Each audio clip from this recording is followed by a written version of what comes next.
अस्सलाम वालेकुम स्टूडेंट्स, मैं हूं मुस्तजाब हैदर, आपका फ़िज़िक्स टीचर। हम लोग पढ़ रहे हैं चैप्टर नंबर 7 और उसको पढ़ते हुए हम लोग इस वक्त पहुंच चुके हैं अपने आर्टिकल पे जिसका नाम है डैम्प्ड ऑसिलेशंस। तो आज का बड़ा इंटरेस्टिंग आर्टिकल है जिसमें हम लोग सीखेंगे कि ऑसिलेशंस को डैम्प कैसे किया जा सकता है, डैम्पिंग का मीनिंग क्या है, इसका मतलब क्या है और इसको कहाँ कहाँ इस्तेमाल किया जा सकता है। तो चलें चलते हैं अपने लाइट बोर्ड की तरफ और आज के लेक्चर का आगाज़ करते हैं। स्टूडेंट्स, हम लोग पढ़ रहे हैं अपना चैप्टर नंबर 7 जिसके अंदर हम लोगों ने ऑसिलेशन को देखा। अब उस ऑसिलेशन को फर्दर आगे की तरफ लेके जाते हैं और एक बड़ा इंटरेस्टिंग सा फिनोमिना है जिसे आज हम डिस्कस करते हैं। हम लोगों ने देखा था कि अगर ऑसिलेशन को क्लासिफाई करें तो हम ऑसिलेशन को दो बेसिक टाइप्स के अंदर क्लासिफाई कर सकते हैं।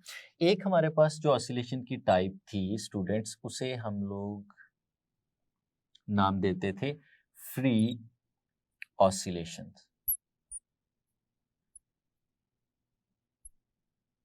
Free oscillation. और इसी के साथ साथ एक और टाइप थी जिसे हम लोगों ने नाम दिया था फोर्स्ड ऑसिलेशन।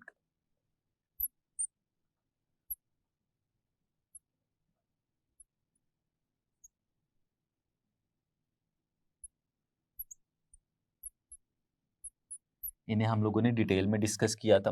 हमने सीखा था कि फ्री ऑसिलेशन उस ऑसिलेशन को कहते हैं जिस ऑसिलेशन के दौरान हमारे ऑसिलेटर के ऊपर कोई भी एक्सटर्नल फोर्स एक्ट नहीं कर रही होती। तो ऐसी ऑसिलेशन हमारे पास थी फ्री ऑसिलेशन। इसको डिटेल में अगर दोबारा से समझना चाहते हैं तो आप प्रीवियस लेक्चर को देख सकते हैं। दूसरी हमारे पास जो टाइप थी वो थी फोर्स्ड ऑसिलेशन। फोर्स्ड ऑसिलेशन वो होती थी कि जिसमें ऑसिलेटर के ऊपर कोई एक्सटर्नल फोर्स लग रही होती थी और जो एक्सटर्नल फोर्स है वो दो तरह से एक्ट कर सकती थी, या तो हमारी ऑसिलेशंस को सपोर्ट कर सकती थी या हमारी ऑसिलेशन को सप्रेस कर सकती थी, उनकी ऑसिलेशन को रोकने की कोशिश कर सकती थी। तो इस बेस पे हमने फोर्स्ड ऑसिलेशन को दो और कैटेगरीज के अंदर भी क्लासिफाई किया था, जिसमें से हमारे पास एक जो टाइप थी इसकी, उसे हम लोगों ने नाम दिया था रेजोनेंस का।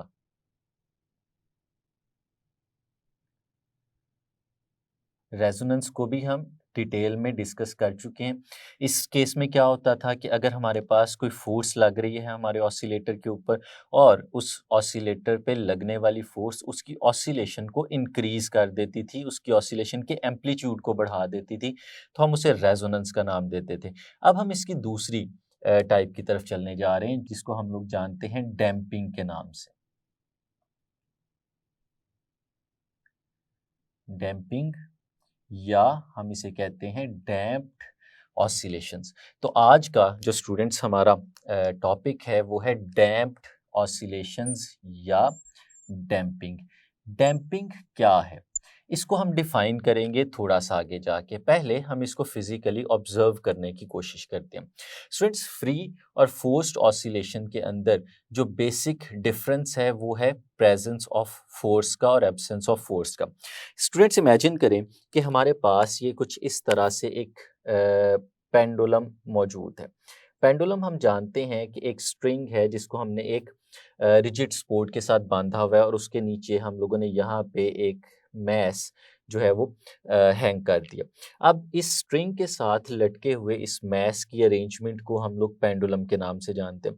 अब अगर हम कुछ इस तरह से करें कि इस पेंडुलम को डिस्प्लेस करें, इसको इसकी मेन पोजीशन से थोड़ा सा आगे ले जाते हैं। लेट्स सपोज हम इसको, ये जो मैस हमें नज़र आ रहा है, इस मैस को यहाँ पे इस पोजीशन तक हम लोग डिस्प्लेस कर देते हैं। हम लोग जानते हैं हम इसे डिस्प्लेसमेंट का नाम देते थे।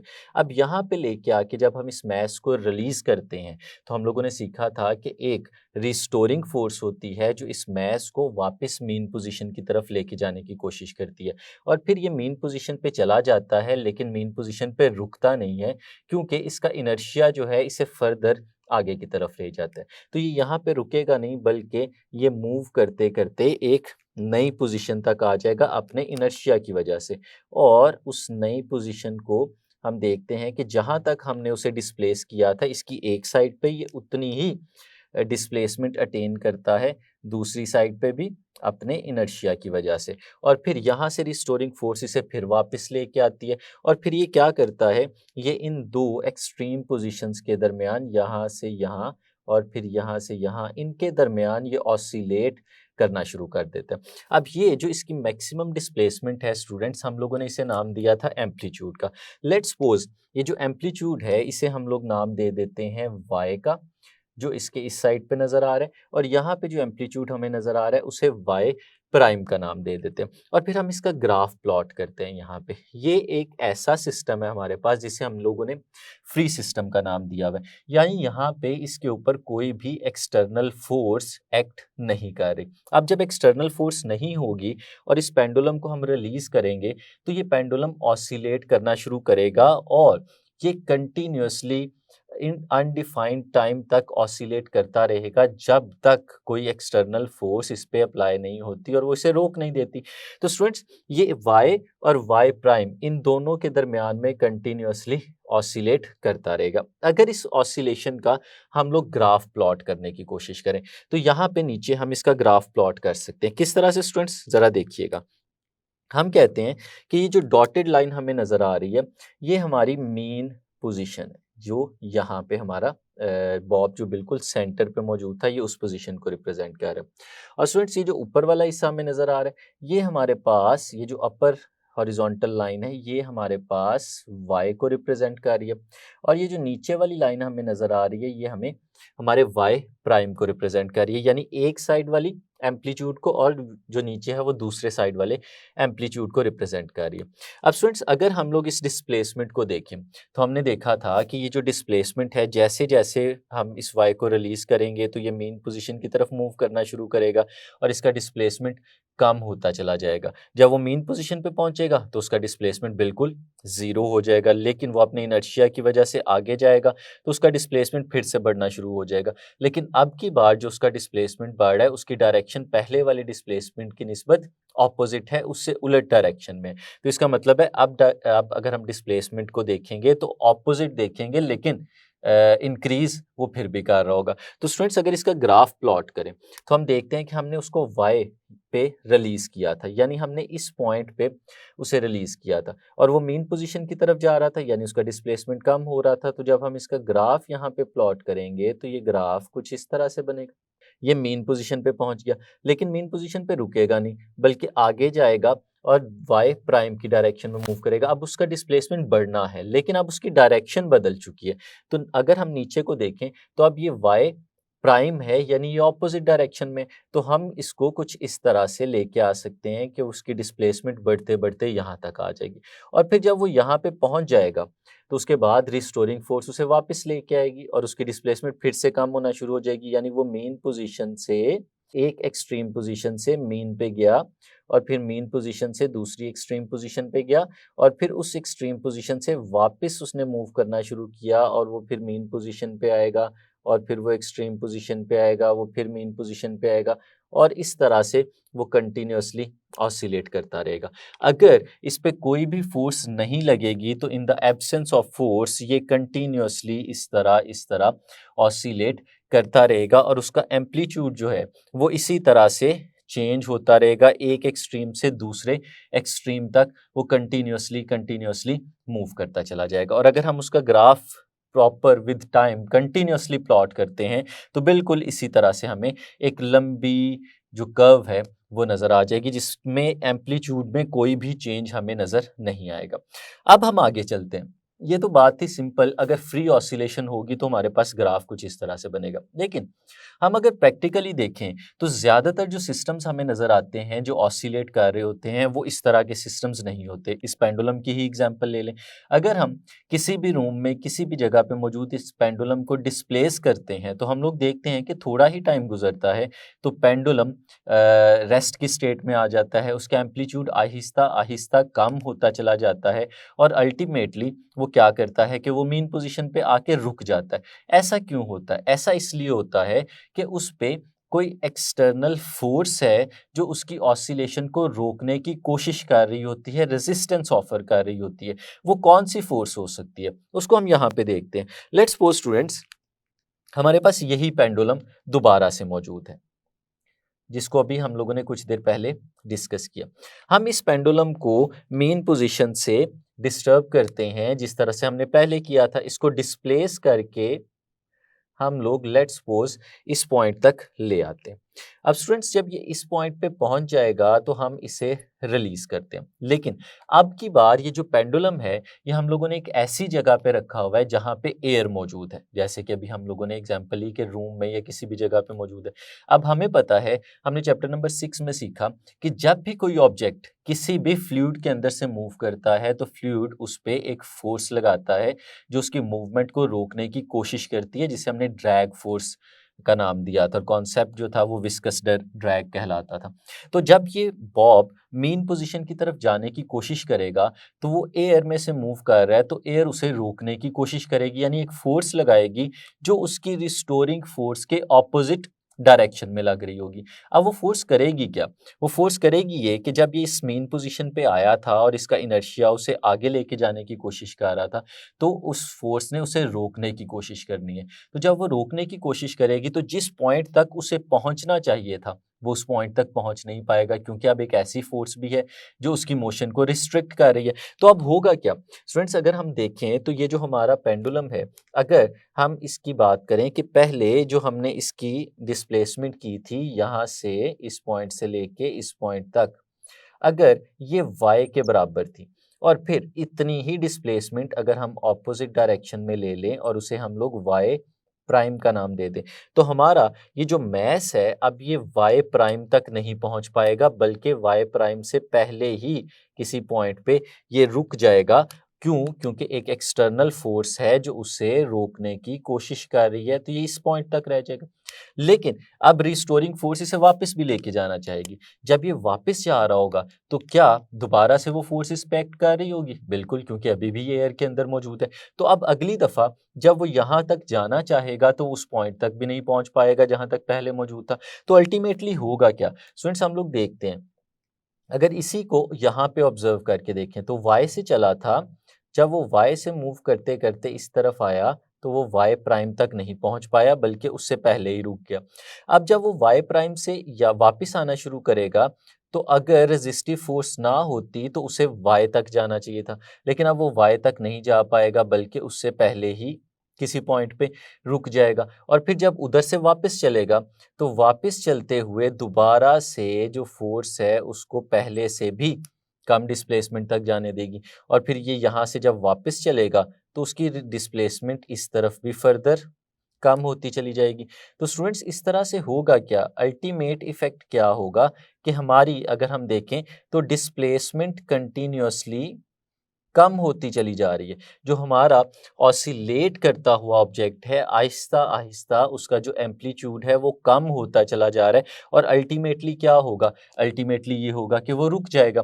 तो स्टूडेंट्स अगर हम इसका ग्राफ प्लॉट करते हैं, जैसे हमने पीछे ग्राफ प्लॉट किया, तो ग्राफ स्टूडेंट्स कुछ इस तरह से बनेगा कि हमने एक्सट्रीम पोजीशन से जब उसे स्टार्ट दिया तो वो मेन पोजीशन की तरफ जाएगा, उसका डिस्प्लेसमेंट इस तरह से, लेकिन वो दूसरी एक्सट्रीम तक नहीं पहुंच पाएगा, बल्कि उससे पहले ही वो वापस आना शुरू कर देगा और फिर यहाँ से भी ऊपर नहीं जा पाएगा, और अल्टीमेटली हम देखेंगे कि इस तरह उसका एम्पलीट्यूड कम होता चला जाएगा और वो रुक जाएगा। तो स्टूडेंट्स इस तरह हमें एक ग्राफ नज़र आएगा जिसमें एक एक्सटर्नल फोर्स मौजूद हो जो रेजिस्ट कर रही हो उसकी ऑसिलेशन को। तो स्टूडेंट्स ये दो बेसिक ग्राफ हमें नज़र आ रहे हैं और इन दोनों के दरमियान फ़र्क भी हमें नज़र आ गया। ये वो ग्राफ है जब कोई फोर्स मौजूद नहीं थी, और ये वो ग्राफ है जिसमें फोर्स मौजूद थी। तो हम लोग देख रहे हैं कि जब फोर्स मौजूद है तो amplitude of vibration Aahista Aahista कम होता जा रहा है। ये फोर्स वो है जो रेजिस्टिव फोर्स है, ये सपोर्ट नहीं कर रही, उसे रेजिस्ट कर रही है, जैसे यहाँ पे ड्रैग फोर्स थी। तो एम्पलीट्यूड ऑफ वाइब्रेशन कम होता जाता है। अब इस केस में होता क्या है, हो ये रहा है कि हमारे ऑसिलेटर में से एनर्जी डिसिपेट होती जा रही है, क्योंकि हमारी एक फोर्स है जो उसे रोकने की कोशिश कर रही है, और हमारे ऑसिलेटर को उस फोर्स के अगेंस्ट वर्क करना पड़ता है अपने मूवमेंट को रिटेन रखने के लिए। तो एक ऐसा सिस्टम हमें यहाँ पे नज़र आ रहा है जिसमें एनर्जी डिसिपेट करती जा रही है। तो स्टूडेंट्स इन चीज़ों को हम सामने रखते हुए आज के टॉपिक को डिफाइन कर सकते हैं कि डैम्पिंग क्या होती है। तो स्टूडेंट्स ये एक फोर्स्ड ऑसिलेशन है, और इस तरह की फोर्स्ड ऑसिलेशन है जिसमें amplitude of vibration gradually decrease करता जाता है। और डिक्रीज क्यों करता है? क्योंकि एक रेजिस्टिव फोर्स मौजूद होती है जिसके अगेंस्ट इसे वर्क करना पड़ता है, और फिर इस काम के दौरान एनर्जी डिसिपेट होती चली जाती है। तो फिर स्टूडेंट्स ये है हमारे पास डैम्पिंग, जिसे हम लोग डिफाइन कर सकते हैं। मैं आपके सामने इसकी डेफिनेशन लिखता हूं डैम्पिंग की या डैम्प्ड ऑसिलेशंस की।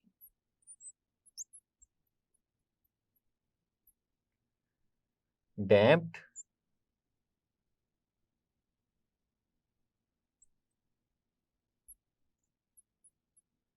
डैम्प्ड ऑसिलेशंस या डैम्पिंग क्या होती है?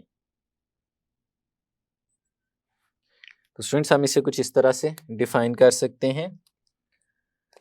Oscillations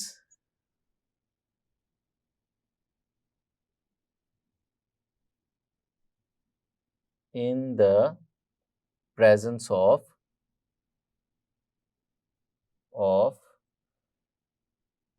a resistive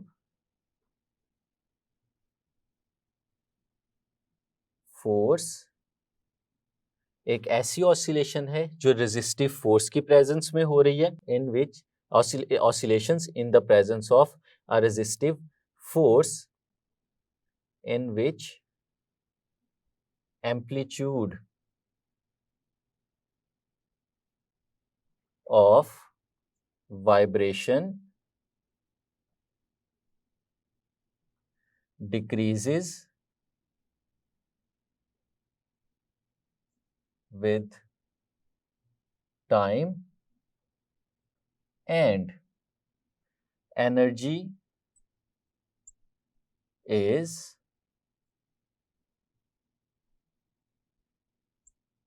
dissipated from the system। तो स्टूडेंट्स ये एक ऐसी ऑसिलेशन है जिसके जो रेजिस्टिव फोर्स की प्रेजेंस में हो रही है, कीवर्ड्स हैं जो हमें पता होने चाहिए, रेजिस्टिव फोर्स की प्रेजेंस में हो रही है, और जो एम्पलीट्यूड ऑफ वाइब्रेशन है वो हमारे पास डिक्रीज कर रहा है, एम्पलीट्यूड ऑफ वाइब्रेशन कम होता जा रहा है। और जो और भी इंपॉर्टेंट चीज है वो है एनर्जी डिसिपेशन, कि यहाँ पे एनर्जी जो हमारे पास मौजूद है वो एनर्जी डिसिपेट हो रही है, बाहर निकल रही है हमारे सिस्टम से। तो स्टूडेंट्स ये हो गई हमारे पास डैम्प्ड ऑसिलेशन। और जब इसको हम एक्सप्लेन करेंगे तो ये दोनों ग्राफ्स प्लॉट करना बहुत ज़्यादा ज़रूरी है, जिससे हमें पता चले कि फ्री ऑसिलेशन के केस में और फोर्स्ड ऑसिलेशन के केस में जो डैम्पिंग है उसका बेसिक डिफरेंस क्या है हमारे पास। तो स्टूडेंट्स यहाँ से थोड़ा सा हम आगे चलते हैं और इस डैम्पिंग की कुछ टाइप्स हैं जिनके बारे में शॉर्ट क्वेश्चंस आ सकते हैं, हम उनको डिस्कस करते हैं। जो सिस्टम ऐसा होता है जिसमें रेजिस्टिव फोर्स होती है जो उसके एम्पलीट्यूड को डिक्रीज कर रही होती है, तो ये 3-4 टाइप्स की फॉर्म में हम इसे देख सकते हैं। एक जो टाइप है हमारे पास डैम्पिंग की, स्टूडेंट्स हम उसे डिस्कस करते हैं यहाँ पे। जो फर्स्ट टाइप है जिसे हम लोगों ने यहाँ पे देखना है वो है स्टूडेंट्स ओवर डैम्पिंग।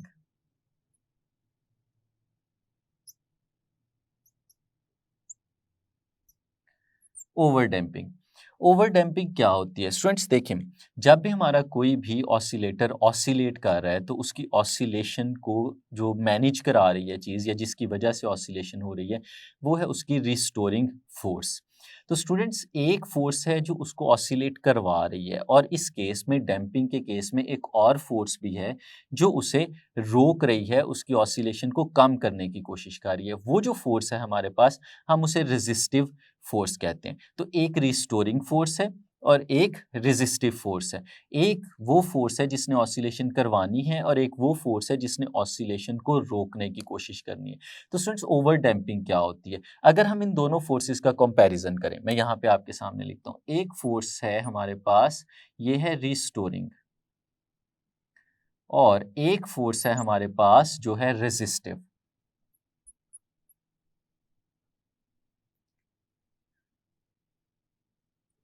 रेजिस्टिव। तो स्टूडेंट्स अगर कुछ ऐसा मामला हमारे पास हो जाए कि हमारी रेजिस्टिव फोर्स जो है वो रिस्टोरिंग फोर्स से ज़्यादा हो जाए, तो इस केस में क्या होता है, इस केस में ये होता है कि हमारी ओवर डैम्पिंग होती है, हमारा सिस्टम एक हाईली डैम्प्ड सिस्टम हो जाता है। इस सिस्टम में क्या होता है, फॉर एग्जांपल यही अगर पेंडुलम हमारे पास मौजूद हो, आप इमेजिन करें कि ये हमने पेंडुलम रखा हुआ था इस वक्त एयर के अंदर, लेकिन अगर हम कुछ ऐसा काम करें कि इसी पेंडुलम को रख दें एक जार के अंदर और उस जार को हम लोगों ने भरा हुआ है हनी के साथ, शहद के साथ, तो आप लोग इसे इमेजिन कर सकते हैं कि अगर उस हनी से भरे हुए जार में इसे रखें और इसको हम डिस्प्लेस करें और उसके बाद रिलीज करें, तो क्या ऐसा नहीं होगा कि आहिस्ता आहिस्ता बहुत स्लोली स्लोली हमारा जो ये मैस है अपनी मीन पोजीशन की तरफ आएगा। और क्या आप इमेजिन कर सकते हैं कि वो मीन पोजीशन से आगे भी जा पाएगा या नहीं? तो बिल्कुल वो मीन पोजीशन से आगे नहीं जा पाएगा, वो बड़ी स्लोली मीन पोजीशन की तरफ पहुंचेगा और फिर वो मीन पोजीशन पे रुक जाएगा।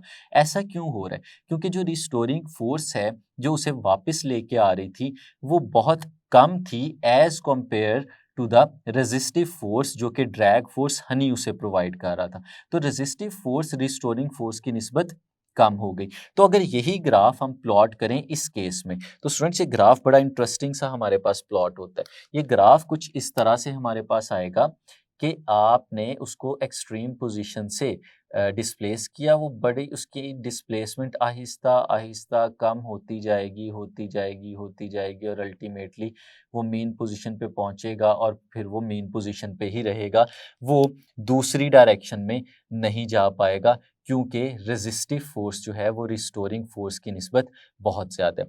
तो स्टूडेंट्स ये एक ओवर डैम्पिंग कहलाती है। ओवर डैम्पिंग के अंदर बेसिकली ऑसिलेशन हो ही नहीं पाती, सिर्फ एक्सट्रीम पोजीशन से मीन पोजीशन तक आया जाता है। अगर स्टूडेंट्स इसके एक और केस को डिस्कस करें, तो ओवर डैम्पिंग के बाद एक और टाइप होती है जिसे क्रिटिकल डैम्पिंग कहते हैं। Critical damping. अब ये क्रिटिकल डैम्पिंग क्या है? क्रिटिकल डैम्पिंग वो है स्टूडेंट्स जिस वक्त हमारी ये जो दो फोर्सेस हैं, यानी एक जो हमारी रिस्टोरिंग फोर्स है और एक जो हमारी रेजिस्टिव फोर्स है, ये दोनों फोर्सेस अगर बाय एनी मींस इक्वल हो जाएं, दोनों बिल्कुल आपस में बराबर हो जाएं, तो फिर इस केस में जो डैम्पिंग होती है वो हमारे पास क्रिटिकल डैम्पिंग कहलाती है। अब स्टूडेंट्स इमेजिन करें कि रिस्टोरिंग और जो ये फोर्स है दोनों आपस में इक्वल हो जाती हैं। अब हमें पता है कि ये जो ऑब्जेक्ट है ये जब आगे की डायरेक्शन में मूव कर रहा है यानी मीन पोजीशन की तरफ जा रहा है, तो हमने सीखा था ये एक्सेलरेट करता था। एक्सेलरेट क्यों करता है? क्योंकि इस पे एक नेट फोर्स लग रही है। लेकिन स्टूडेंट्स अगर ये दोनों फोर्सेस आपस में इक्वल हो जाएं, तो इक्वल होने का मतलब ये है कि अब इस पे कोई नेट फोर्स नहीं लग रही।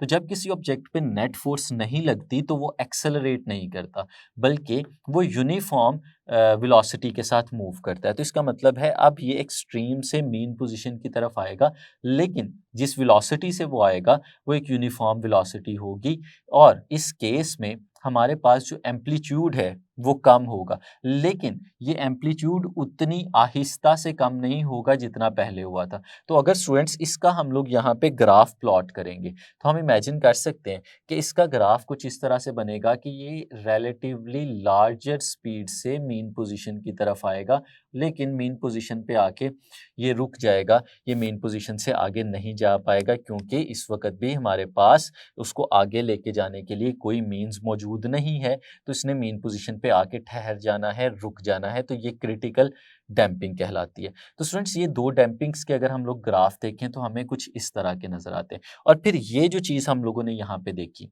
ये थी हमारे पास डैम्पिंग, और ये ना तो ओवर डैम्पिंग है ना ये क्रिटिकल डैम्पिंग है, बल्कि ये लाइट डैम्पिंग कहलाती है। अब इस केस में क्या हो रहा है, इस केस में हमारी जो फोर्स है आप खुद इमेजिन कर सकते हैं, ये कहलाती है हमारे पास